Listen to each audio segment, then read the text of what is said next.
Praise the lord, హల్లెలూయా. దేవుని నామానికి మహిమ కలుగును గాక.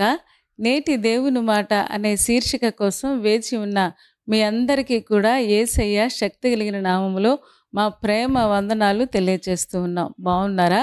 దేవుని మహాకృప, ఆయన మహా కనికరాన్ని బట్టి దేవుడు మనల్ని గతించిన వారం నుంచి ఈరోజు వరకు క్షేమంగా కాపాడి సంరక్షించి ప్రతి పోరాటములో మనకు తోడుగా ఉండి చక్కగా మనల్ని నడిపిస్తూ ఉన్నాడు. అంత మాత్రమే కాదు, చక్కగా ప్రతిరోజు దేవుని యొక్క వాక్యాన్ని వినడానికి దేవుడు ఎంతో దయ చూపిస్తూ ఉన్నాడు.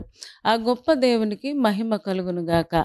మరి ఈరోజు నేటి దేవుని మాట అనే శీర్షికలో దేవుడు మనకి ఇవ్వబోతున్న మాటను ఒక్కసారి మనం చూద్దాం. ఇర్మీయా గ్రంథము 29వ అధ్యాయము 7వ వచనం నేను చదువుతూ ఉన్నాను. మీరు కూడా ఒక్కసారి చూడండి. నేను మిమ్మును చెరగొనిపోయిన పట్టణం యొక్క క్షేమము కోరి దాని కొరకు యెహోవాకు ప్రార్థన చేయుడి. దాని క్షేమము మీ క్షేమమునకు కారణమగును అని మనం చదువుకుంటూ ఉన్నాం. ఈ మాట చెప్పేటప్పటికి ఇశ్రాయేలులందరూ కూడా చెరలో ఉన్నారు. వేరే దేశం కాని దేశంలో పరదేశులుగా, అలాగే బాధలు అనుభవిస్తూ కష్టాలలో ఇబ్బందుల మధ్యలో వాళ్ళు నలిగిపోతూ ఉన్నారు. ఎందుకు అంటే వాళ్ళు చేసిన పాపానికి వాళ్ళ దేవుని మాట శ్రద్ధగా వినకపోవడం వల్ల వాళ్ళు చెరలోనికి వెళ్ళిపోయినట్టుగా లేఖనాలు తెలియజేస్తూ ఉన్నాయి. మరి ఇలాంటి పరిస్థితుల మధ్యలో దేవుడు మళ్ళీ తన ప్రవక్త అయిన ఇర్మీయాను లేపి ఇర్మీయా ద్వారా ఒక మంచి ప్రవచనాన్ని ఆయన చెబుతూ ఉన్నాడు. ఏమని చెబుతూ ఉన్నాడంటే, నేను మిమ్మల్ని చెరగొనిపోయిన పట్టణం యొక్క క్షేమము కోరుకోండి.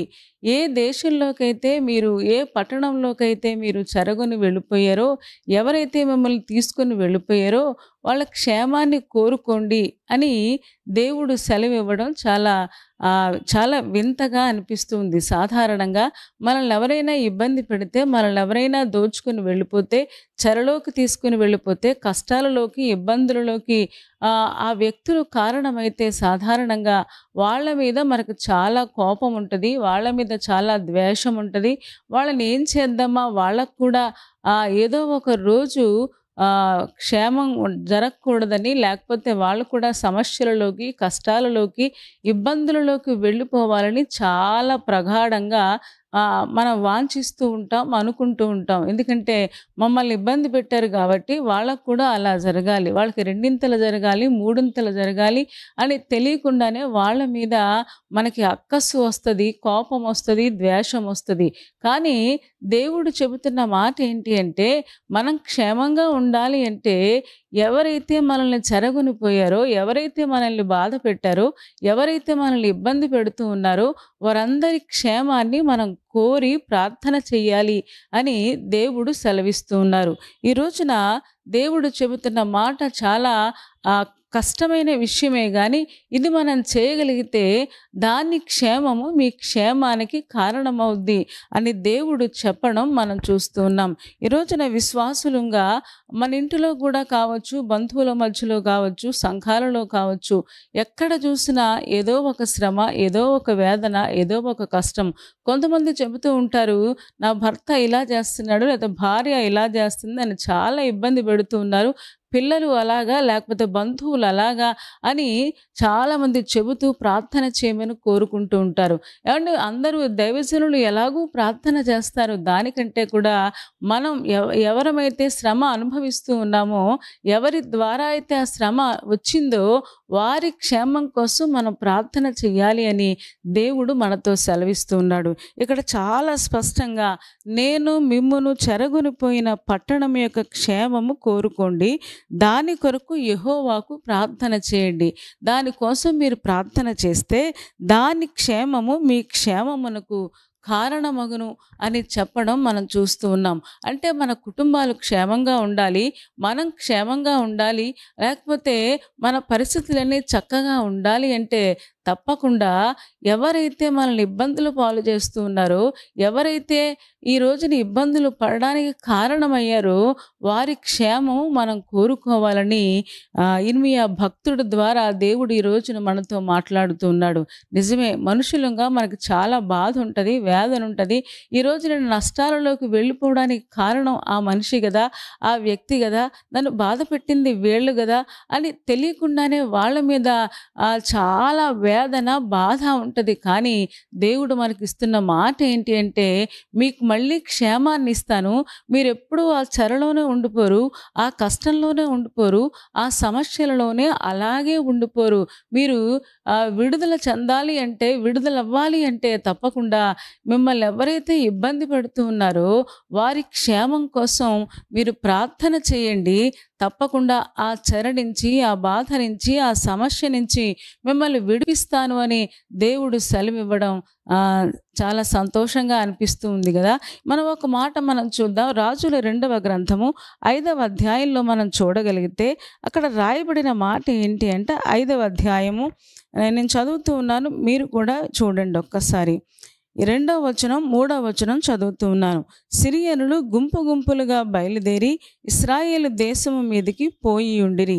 వారచ్చటి నుండి ఒక చిన్నదాని చెరగుని తేగా అది నయమాను భార్యకు పరిచారము చేయుచుండెను. అది షోమ్రోనులో ఉన్న ప్రవక్త దగ్గర నా ఏలినవాడు ఉండవలనని నేనెంతో కోరుచున్నాను. అతడు నా ఏలినవానికి కలిగిన కుష్ఠరోగమును బాగు చేయునని తన యజమానురాలితో అనెను. ఇది సందర్భం ఏంటి అంటే సిరియా రాజు దగ్గర పనిచేస్తూ ఉన్న నయమాను ఇశ్రాయేల్ దేశం మీదకు వెళ్ళి ఆ దేశంలో ఉన్న చాలామందిని చెరపట్టుకొని తీసుకొచ్చేసాడనమాట. సిరియాకి అలాగే ఇశ్రాయేల్ దేశానికి ఎప్పుడూ శత్రుత్వమే కదా. అలాంటి శత్రుత్వం మధ్యలో ఆ సైన్యాధిపతి అయిన నయమాను వెళ్ళి అక్కడ ఒక చిన్నదాన్ని పట్టుకొని తీసుకొచ్చాడంట.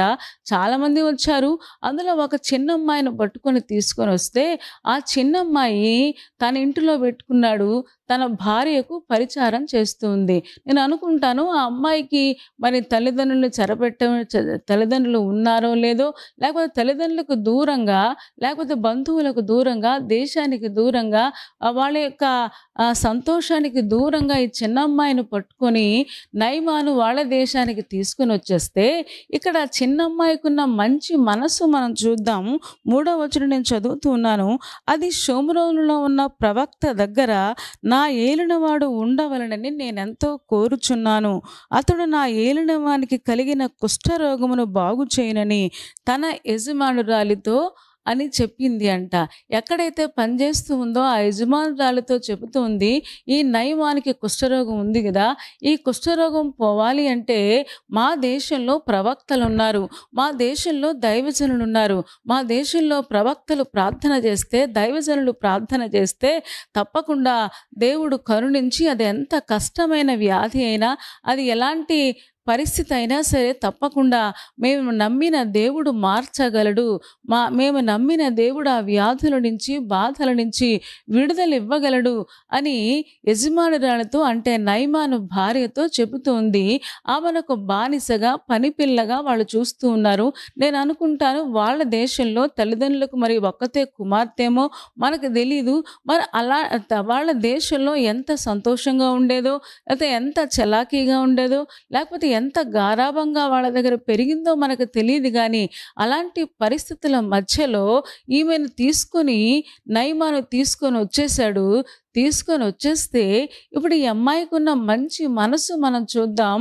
ఏ నయమానైతే తీసుకొని వచ్చి తల్లిదండ్రులకు దూరం చేశాడో, సంతోషానికి దూరం చేశాడో, దేశానికి దూరం చేశాడో అలాంటి వ్యక్తి మీద బాధ ఉండాలి, అలాంటి వ్యక్తి మీద కోపం ఉండాలి, అలాంటి వ్యక్తుల మీద లేక ఆ దేశం మీద ద్వేషము ఉప్పొంగి రావాలి. కానీ అద్భుతమైన విషయం ఏంటి అంటే చిన్నమ్మాయే కానీ ఈ చిన్నమ్మాయికి ఉన్న మంచి మనసు మనం చూస్తూ ఉన్నాం. ఇశ్రాయేలు దేశంలో నుంచి వచ్చింది కదా, ఒకవేళ ఆ దేవుని లక్షణాలు ఈమెకు కూడా వంట పట్టినట్టున్నాయి.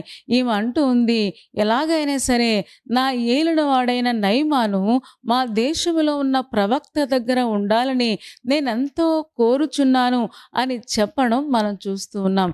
ఎంత అద్భుతమైన విషయమో కదా. నేను అనుకుంటాను ప్రతిరోజు పనిచేస్తూ ఉన్నప్పుడు ఆ యొక్క ఇంటి వాతావరణాన్ని గమనిస్తూ ఉండేది. అప్పటికే నయమాను ద్వారా దేవుడే అనేకమైన విజయాలు, అద్భుతాలు నయమాను చేతికి వచ్చేటట్టుగా దేవుడు చేస్తున్నాడు. ఎందుకు అంటే విజయం అనేది దేవుడు మాత్రమే ఇవ్వగలడు. ఒకవేళ వాళ్ళ సిరియా దేశమైనా, వాళ్ళ ఇశ్రాయేలు దేశమైనా, ఏ దేశమైనా ఆయన సర్వాధికారి గనుక ప్రతి విజయం అనేది దేవుడు మాత్రమే మన చేతికి ఇస్తేనే మనకది మనం పొందుకుంటాము తప్ప మనంతట మనము మన దగ్గర బలం ఉందని, పరాక్రమం ఉందని మనము విజయాన్ని సంపాదించుకోలేము. ఇక్కడ చాలా స్పష్టంగా ఆ విషయాలు వ్రాయబడి ఉన్నాయి. అదే 5వ అధ్యాయంలో మొదటి వచనం నేను చదువుతూ ఉన్నాను. సిరియా రాజు సైన్యాధిపతి అయిన నయమాను అను ఒకడుండెను. అతని చేత యెహోవాయే సిరియా దేశమునకు జయము కలుగు చేసి ఉండెను గనుక అతడు తన యజమానుని దృష్టికి ఘనుడై దయ పొందిన వాడాయను. అతడు మహాపరాక్రమశాలి అయి ఉండెను గాని అతడు కుష్ఠరోగి అని బైబిల్ చెబుతుంది. మరి ఇలాంటి పరిస్థితుల మధ్యలో సాగుతున్న నయమాను జీవితాన్ని ఒక చిన్న అమ్మాయి అద్భుతంగా మార్చివేసినట్లుగా మనం చూస్తాం. మనకు తెలుసు అదే 5వ అధ్యాయంలో నయమాన్తో చెప్పింది కదా. అదే 5వ అధ్యాయము చూడండి, 11వ వచనం చదువుతూ ఉన్నాను. 12వ వచనం చదువుతూ ఉన్నాను. దమస్కు నదులైన అబానాయును, ఫర్పరును ఇశ్రాయేలు దేశంలోని నదులన్నిటికంటే శ్రేష్టమైనవి కావా? వాటిలో స్నానము చేసి శుద్ధి నొందలేనా అని అనుకొని రౌద్రుడై తిరిగి వెళ్ళిపోయిను. 13వ వచనం కూడా, అయితే అతని దాసులలో ఒకడు వచ్చి, నాయనా, ఆ ప్రవక్త ఏదైనా ఒక గొప్ప కార్యము చేయుమని నియమించిన ఎడల నీవు చేయకుందువా?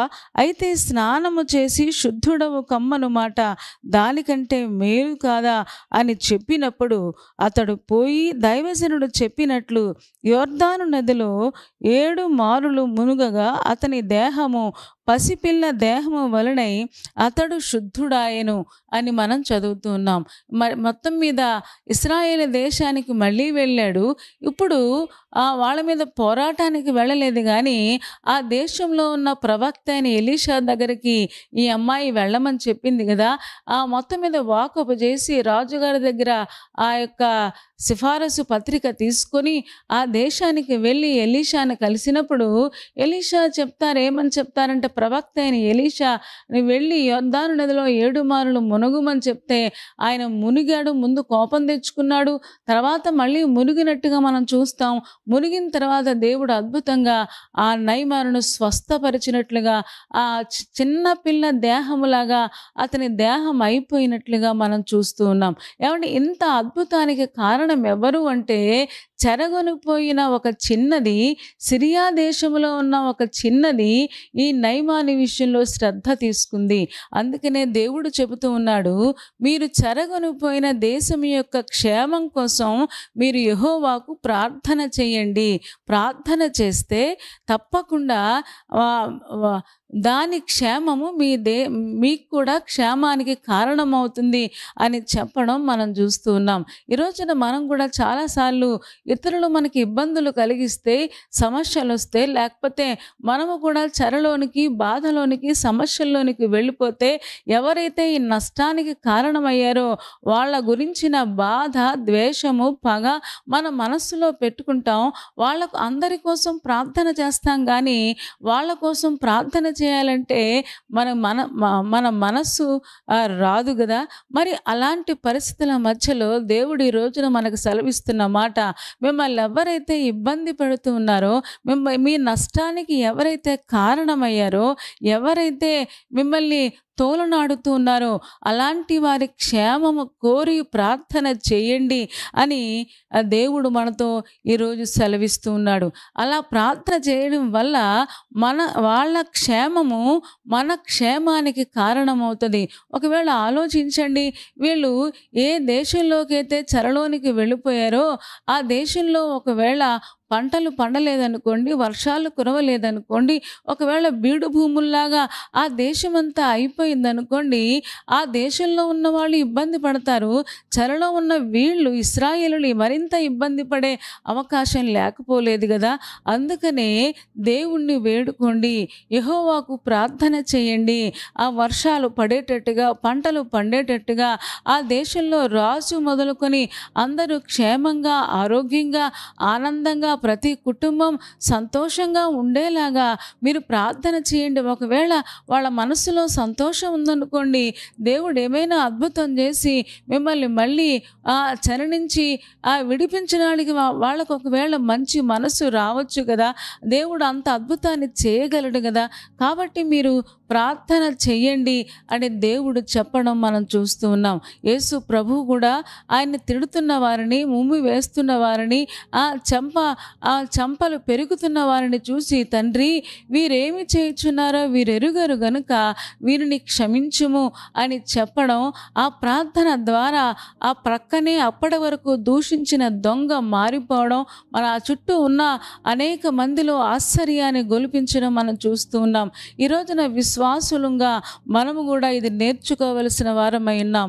చాలామంది చెరలో, సమస్యల్లో, కష్టాలలో, ఇబ్బందులలో ఉన్న వారందరూ కూడా నాకెందుకు ఈ శ్రమ వచ్చింది, నాకెందుకు ఈ కష్టం వచ్చింది, నాకెందుకు ఈ వేదన వచ్చిందని చాలామంది విరక్తికి వెళ్ళిపోతారు. చాలామంది బాధలోకి వెళ్ళిపోతారు. కొంతమంది డిప్రెషన్లోకి వెళ్ళిపోతారు. ఇంకా ప్రార్థన చేయడమే మానేస్తారు. వాళ్ళ కోసం వాళ్ళు చేసుకోరు. వాళ్ళు ఎవరైతే ఇబ్బంది పెడుతూ ఉన్నారో వాళ్ళ కోసం కూడా వాళ్ళు ప్రార్థన చేయలేరు కదా. కానీ దేవుడు సెలవిస్తున్న మాట ఏంటి అంటే, నేను మిమ్మల్ని చెరగొనిపోయిన ఆ దేశం యొక్క క్షేమము కోరి మీరు ప్రార్థన చేయండి. ఈ రోజున మన దేశం కోసం కూడా మనం ప్రార్థన చేయవలసిన వారమై ఉన్నాం. మనల్ని ఎవరు ఇబ్బంది పెడుతూ ఉన్నా, ఒకవేళ చాలాసార్లు సమస్యల్లోకి మనం వెళ్ళిపోతూ ఉన్నా సరే, తప్పకుండా ఎవరైతే మనకు కారణమయ్యారో వారందరి కోసం మనం విజ్ఞాపన చేయగలిగితే, ప్రార్థనలు చేయగలిగితే, తప్పకుండా వారి క్షేమము మన క్షేమానికి కారణమవుద్దని దేవుడు వాగ్దానం చేస్తూ ఉన్నాడు. నీ ఇంటిలో వారు నిన్ను బాధపడుతూ ఉన్నారా? నీ భర్త కావచ్చు, భార్య కావచ్చు, పిల్లలు కావచ్చు, బంధువులు కావచ్చు, తమ్ముడు కావచ్చు, లేకపోతే అక్క కావచ్చు, ఈ రోజున ఎవరు మిమ్మల్ని ఇబ్బంది పెడుతూ ఉన్నారో వారి కోసం మరెక్కువగా మోకాళ్ళు వేసి ప్రార్థన చేయగలిగితే, తప్పకుండా వారి క్షేమము మన క్షేమానికి కారణమవుద్దని దేవుడు వాగ్దానం చేస్తూ ఉన్నాడు. మీరు ఒకసారి ఆలోచించండి. నయమాను దగ్గర ఉన్న చిన్నది అప్పటి వరకు బానిసలాగా పనిచేసింది, అవండి ఒక పనికత్తలాగుంది. కానీ నయమాను ఎప్పుడైతే శుద్ధుడైపోయి వచ్చేసాడో, వచ్చిన తర్వాత నేను అనుకుంటాను దేవుడు ఎంత అద్భుతం చేస్తే ఆమె బానిస అనే స్థాయి నుంచి ఆమె కూతురు స్థాయికి ఒకవేళ వచ్చిందేమో, ఆమెను ఒకవేళ ఊరేగించాడేమో, ఆమెను చక్కగా అల్లారు ముద్దుగా పెంచుకున్నాడేమో, లేకపోతే ఏ దేశం నుంచి తీసుకొచ్చాడో మళ్ళీ ఆ దేశానికి క్షేమంగా తీసుకెళ్ళి అప్పగించాడేమో మనకు తెలియదు. కానీ మనం క్షేమంగా ఉండాలంటే అప్పటి వరకు ఆ అమ్మాయిని చూసేది వేరు. ఒకవేళ నయమాను శుద్ధుడైపోయిన తర్వాత ఆ అమ్మాయిని చూసే పరిస్థితి వేరు కదా. ఏమంటే ఇప్పుడు చాలా చక్కగా ఒక కుమార్తెలాగా చూసుంటాడు. ఏమంటే ఒక బానిసలాగా మానేసి, ఒక పనికెత్తలాగా మానేసి చక్కగా, అందంగా, సంతోషంగా చూసుంటాడు. అంత మాత్రమే కాదు, వాళ్ళ దేశానికి కూడా ఒకవేళ మీ అమ్మగారిని, మీ నాన్నగారిని చూడడానికి వెళ్ళమ్మా అని కూడా ఒకవేళ పంపించాడేమో నాకు తెలీదు. కానీ ఈ రోజున దేవుడు మనతో అదే మాట్లాడుతున్నాడు. చెరగొనిపోయిన వారి క్షేమం కోసం, ఆ దేశం కోసం మనం ప్రార్థన చేస్తే తప్పకుండా దాని క్షేమము మన క్షేమానికి కారణమవుద్ది. కాబట్టి ఈ రోజున మన పగవారి కోసం, మన శత్రువుల కోసం, మనల్ని బాగా ఇబ్బందులు పెడుతున్న వారి కోసం మనం ప్రార్థన చేయగలిగితే, దేవుడు కోసం, దేవుడు పాదాల దగ్గర వారి గురించి విజ్ఞాపన చేయగలిగితే తప్పకుండా వారి క్షేమమే మన క్షేమానికి కారణమవుద్ది. ఈ సూత్రాన్ని తెలుసుకున్న వారమే వారందరి కోసం మన విజ్ఞాపన చేయాలని, మనము కూడా ప్రభు ఏనుగు లాంటి మనస్సు కలిగి ఉండాలని ఈ రోజున మనం నేర్చుకుంటూ ఉన్నాం. అలాంటి కృప దేవుడు మనందరికీ దయచేయునుగాక. తలలు వంచండి, కళ్ళు మూసుకోండి, చిన్న మాట ప్రార్థన చేద్దాం. పరిశుద్ధుడా, ప్రేమ కలిగిన మా తండ్రి, నీ పాదాలకు వందనాలు, స్తోత్రాలు చెల్లిస్తూ ఉన్నాం. నువ్వెంత మంచి దేవుడవు, ఎంత ప్రేమ కలిగిన దేవుడవు నాయన. ఈరోజు తండ్రి, మీరు మాకిచ్చిన మంచి మాట కోసం మీకు వందనాలు. చెరగొను పోయిన వారి క్షేమం కోసం మేము ప్రార్థన చేస్తే దాని క్షేమము మా క్షేమానికి కారణమవుతుంది అని మీరు చెప్పారు కదా. మేము కూడా తండ్రి వారి గురించి విసుక్కోకుండా, ఇబ్బందులు పాలు చేస్తున్న వారి కోసం, సమస్యలలోకి నెడుతున్న వారి కోసం, నాయన తోలునాడుతున్న వారి కోసం నాయన విజ్ఞాపన ప్రార్థనలు చేసేవారంగా మమ్మల్ని అందరినీ సిద్ధపరచు. వారి మీద పగబెట్టుకోకుండా, వారి మీద శత్రుత్వం పెట్టుకోకుండా, నీలాంటి మంచి మనసు మేము కూడా కలిగి ప్రార్థించి నాయన మేము కూడా వారి ద్వారా క్షేమాన్ని పొందడానికి మీరే కృపను, దయను మా మీద కుమ్మరించమని ప్రార్థిస్తూ ఉన్నాం. ఈ మాటలన్నీ మా హృదయంలో పదిలపరుచుకొని ఆ రీతిగా చేయడానికి మమ్మల్ని అందరినీ ఆయత్తపరచుము. ఈరోజు ఎంతమంది ప్రయాణాలు పెట్టుకున్నారో వారందరి ప్రయాణాలలో మీరు తోడుగా ఉండండి. ఎగ్జామ్స్ రాస్తూ ఉన్నారో, ఇంటర్వ్యూకి వెళుతూ ఉన్నారో వారిని కనికరించుము తండ్రి. మంచి రిజల్ట్స్ వారికి దయచేయము తండ్రి. నాయన ఎంతమంది పెళ్లి రోజు, పుట్టినరోజు జరుపుకుంటూ ఉన్నారో వారిని ఒక్కసారి జ్ఞాపకం చేసుకొని శ్రేయస్కరమైన ఆశీర్వాదాలతో వారిని నింపుమని ప్రార్థిస్తూ ఉన్నాం. అంత మాత్రమే కాదు, బలహీనంగా ఉండి ఒకవేళ ఈ ప్రోగ్రాం చూస్తూ ఉన్నారేమో, వారే బలహీనతలో ఉన్నారో యేసు నామంలో వారికి విడుదల ప్రకటిస్తూ ఉన్నాం. నెమ్మది, సమాధానము దయచేయము. రేపటి దినం కోసం మమ్మల్ని సిద్ధపరచుమని యేసయ్య శక్తి కలిగిన నామములో ప్రార్థించి వేడుకొనుచున్నాము తండ్రి. ఆమేన్. ఆమేన్ చెప్పారు కదా అందరూ. చాలా సంతోషం. చాలా ఓపికగా, శ్రద్ధగా దేవుని యొక్క వాక్యాన్ని మీరు వింటూ ఉన్నారు. మిమ్మల్ని బట్టి మేము చాలా సంతోషిస్తూ ఉన్నాం. మరి కార్యక్రమం మీకు నచ్చితే లైక్ చేయండి, షేర్ చేయండి. అంత మాత్రమే కాదు, ఇంకా ఈ ఛానల్ని సబ్స్క్రైబ్ చేసుకోకపోతే doctor Spurgeon YouTube channel subscribe చేసుకోండి. తద్వారా నోటిఫికేషన్స్ అన్నీ మీకు వస్తాయి. మా కార్యక్రమాలన్నీ మీరు చూడొచ్చు. సరేనా అండి? దేవుని చిత్తమైతే మరలా రేపు ఉదయం మళ్ళీ కలుసుకుందాం. అప్పటి వరకు దేవుని మహాకృప మనందరికీ తోడే ఉండునుగాక. ఆమేన్, ఆమేన్, ఆమేన్.